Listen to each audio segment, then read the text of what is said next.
Lord, I love my man, tell the world I do. Lord, I love my man, tell the world I do. But when he mistreats me, makes me feel so blue. My man wouldn't give me no breakfast, wouldn't give me no dinner. Talked about himself and then he threw me out the door and he had enough to lay. That smokes on my clothes. I didn't have no money and I had a long, long way to go. Frábær, svona æðisleg stuð.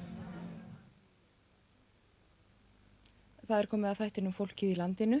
Að þessu sinni ætlar Sigrún Stefánsdóttir að heimsækja Lauga í Laugabúð eða Guðlaug Pálsson, kaupmann á Eyrarbakka, en hann hefur verslað í sömu búðinni í meira en 70 ár og hefur því frá mörgu að segja.